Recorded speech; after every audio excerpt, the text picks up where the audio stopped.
अस्सलाम वालेकुम। मैं उम्मीद करती हूँ कि आप सब खैरियत से होंगे। तो हम अपने इस चैनल पर घंटों की स्टोरीज को मिनटों में दिखाते हैं। तो आए शुरू करते हैं फिल्मों की कहानी शामिन की ज़बानी।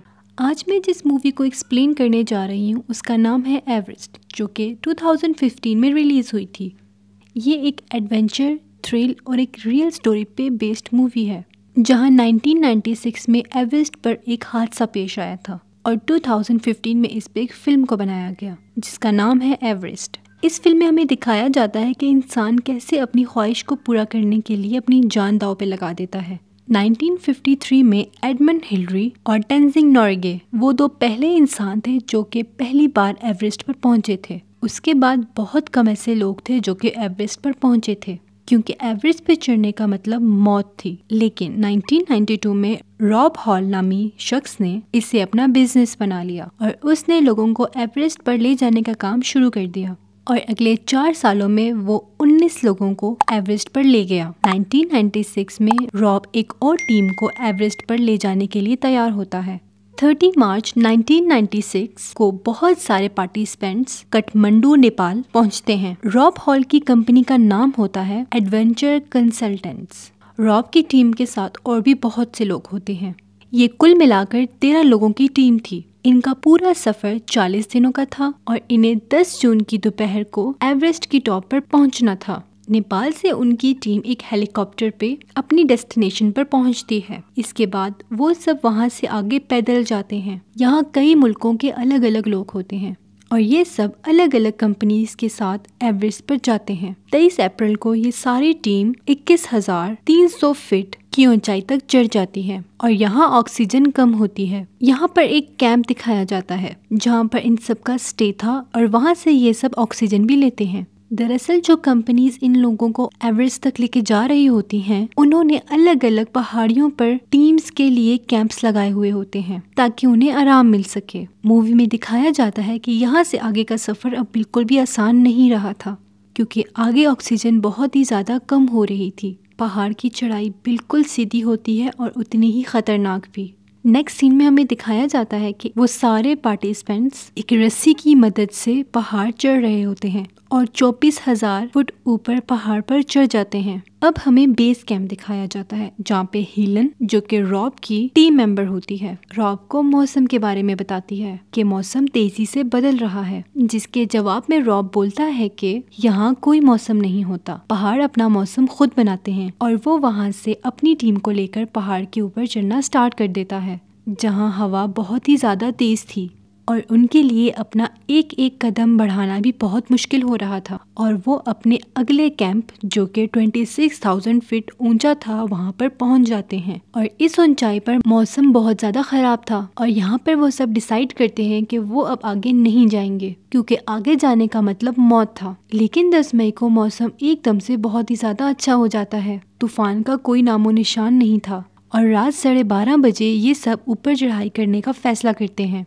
और यहाँ से एवरेस्ट के टॉप पे पहुँचने का रास्ता 12 घंटे था और वो सब अपना सफ़र स्टार्ट कर देते हैं। सुबह के 4 बजे उनकी टीम में एक मेंबर था जिसका नाम था बैक। दिखाया जाता है कि उसकी आंखों में कुछ मसला हो गया है और उसे सब धुंधला नजर आ रहा था, क्योंकि कुछ साल पहले ही उसकी आंखों की सर्जरी हुई थी। रॉब उसे कहता है कि हम आगे बढ़ रहे हैं, अगर तुम ठीक महसूस करते हो तो तुम भी आगे बढ़ जाना, नहीं तो तुम्हें अपना सफर यहाँ पर ही खत्म करना होगा।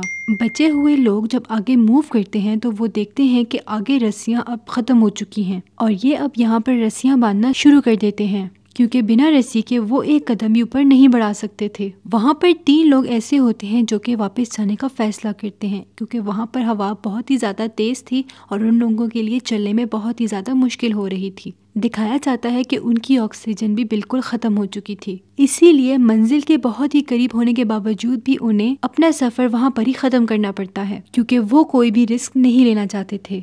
बाकी बचे हुए लोग अपना सफ़र कंटिन्यू करते हैं, आगे हम नोटिस करते हैं कि सारे टीम मेंबर्स की ज़बानें लड़खड़ाने स्टार्ट हो गई हैं हाइपरथर्मिया की वजह से, जो कि ऑक्सीजन की कमी की वजह से होता है। अब वो लोग रस्सियां लगा देते हैं और पहाड़ पर आगे चढ़ने की तैयारी करते हैं। उन सब की हालत बहुत ही ज़्यादा ख़राब हो चुकी थी और ना ही उनमें इतनी हिम्मत थी कि वो अपना सफ़र जारी रख सकें। लेकिन एवरेस्ट के टॉप पे पहुंचने का जज्बा उन्हें इतनी हिम्मत देता है कि वो अपना बचा हुआ सफ़र मुकम्मल कर सकें, जिसकी वजह से सब आगे बढ़ रहे होते हैं और दोपहर 1:14 पर वो एवरेस्ट के टॉप पर पहुंच जाते हैं। उन्होंने अपनी जिंदगी में वो हासिल कर लिया था जो कि वो हासिल करना चाहते थे। रॉब और उसकी टीम बहुत ही ज्यादा खुश होती है और कुछ ही देर में वो लोग वापस लौटने का फैसला करते हैं। प्लान के हिसाब से तो उनको 2 बजे पहुंचना चाहिए था, पर ये सब बहुत ही ज्यादा लेट हो जाते हैं और यहाँ पर ही हमें दिखाया जाता है कि पहाड़ों पर बादल मंडलाना शुरू हो चुके हैं और इन सबसे सांस भी नहीं ली जा रही थी क्योंकि सबकी ऑक्सीजन खत्म हो चुकी थी। रॉब बेस कैंप से कांटेक्ट करता है और उनको बताता है कि हम नीचे की तरफ आ रहे हैं। जैसे ही वो नीचे पहुंचते हैं तो उन्हें अपना एक टीम मेंबर डक मिलता है जो कि पीछे रह गया था। डक एवरेस्ट की टॉप पर पहुंचना चाहता था मगर रॉब उसको मना करता है,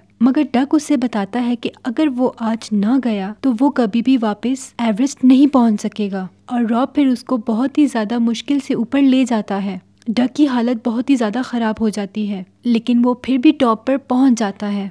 लेकिन जैसे ही वो वहां से नीचे जाना शुरू करते हैं तो डक की हालत बहुत ही ज्यादा खराब हो गई थी। वो बिल्कुल बेहोशी की हालत में होता है और दिखाया जाता है कि वो दोनों अब ऊपर फंस चुके हैं। बेस में मौजूद सारी टीम रॉब को वापस आने का कहती है लेकिन वो इनकार कर देता है क्योंकि वो डक को छोड़कर वापस नहीं आना चाहता था, क्योंकि वो एक इंसानी जिंदगी का सवाल था और वो रस्सियों की मदद से बहुत ही मुश्किल से डक को नीचे उतारने की कोशिश करता है और तभी एकदम से बहुत ही तेज तूफान आ जाता है।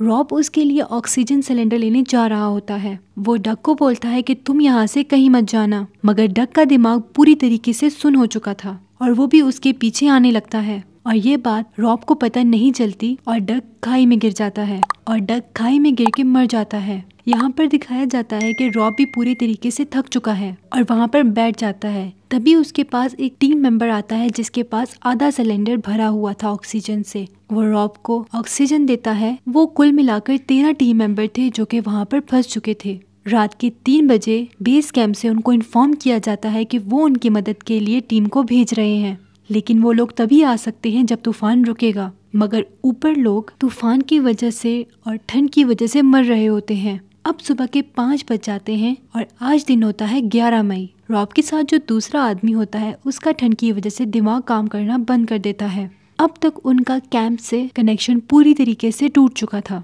लेकिन जैसे ही तूफान बंद होता है तो रॉब की कॉल आती है और वो बताता है कि मैं हिल भी नहीं पा रहा और उसके हाथ पांव बिल्कुल जम चुके थे। वो उसको बताता है कि उसको हेल्प चाहिए।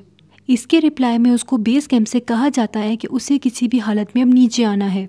अब हमें रॉब को दिखाया जाता है कि जो कि आगे बढ़ने की कोशिश कर रहा था। रॉब अब बोलता है कि उसको एक और रात वहाँ पर रुकना पड़ेगा क्योंकि वहाँ से अकेला वो नहीं निकल सकता था और वो ये भी समझ जाता है कि वहाँ से उसको निकालना बहुत ही ज़्यादा मुश्किल हो गया था। वहाँ ही दूसरी तरफ बेन, जिसको दिखने में बहुत ही ज़्यादा परेशानी हो रही होती है, वो नीचे उतरने वाले लोगों के साथ नीचे आ रहा होता है। पर रात को हुए तूफान की वजह से वहाँ पर ऊपर सब लोग मर जाते हैं, मगर बैग अभी भी जिंदा होता है। वो हिम्मत से खड़ा होता है और आगे बढ़ने लग जाता है। आखिरकार वो अपने कैंप तक पहुँच गया था जहाँ और भी लोग होते हैं, मगर उसकी हालत बहुत ही ज्यादा खराब हो चुकी थी। और जब ये बात बैग की वाइफ को पता चलती है तो वो उसको वापस बुलाने की जिम्मेदारी खुद पर ले लेती है और अमेरिकन एम्बेसी के जरिए हेलीकॉप्टर बुलाकर उसे वहाँ से ले जाती है। दूसरी तरफ रॉब भी नीचे नहीं आ पाता और बाकी लोगों की तरह हमेशा के लिए पहाड़ों का ही होकर रह जाता है। नेक्स्ट सीन में हमें दिखाया जाता है कि बैग अब घर पहुँच चुका है, मगर खून जमने की वजह से उसकी नाक और उसकी उंगलियां ज़ाया हो जाती हैं। मगर बैग की फैमिली उसका बहुत साथ देती है और आज भी वो अपनी बीवी और बच्चों के साथ एक बहुत ही अच्छी ज़िंदगी गुजार रहा है। जुलाई 1996 में रॉब की एक बेटी पैदा होती है और इसका नाम सारा रखा जाता है क्योंकि रॉब ने उसको वो नाम सजेस्ट किया होता है। ये था 1996 का एक दर्दनाक हादसा जिसमें कई लोगों की जान चली गई। अगर वीडियो पसंद आई है तो वीडियो को लाइक, चैनल को सब्सक्राइब करें, साथ में लगे बेल आइकन को जरूर प्रेस करें ताकि मेरी कोई भी न्यू आने वाली वीडियो आप तक सबसे पहले पहुंचे। और कमेंट सेक्शन में अपनी राय का इजहार जरूर कीजिएगा कि आपको आज की वीडियो कैसी लगी और अपकमिंग वीडियो कौन सी मूवी पर होनी चाहिए। Thank you.